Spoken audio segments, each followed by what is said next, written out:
I think what me and Irvin did when we came in, people started watching basketball again. The way we played the game of basketball was exactly the same because we would do anything to win.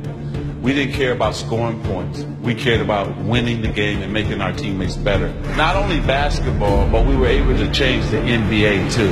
And then Michael Jordan came in right after us and took it to another level as well. The Magic wanted more. Give him behind.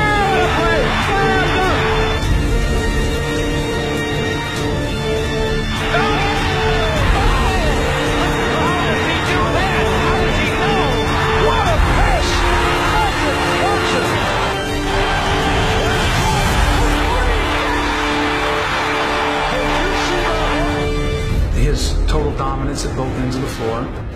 When you start thinking about all that he did, to me, he's the greatest player to ever play.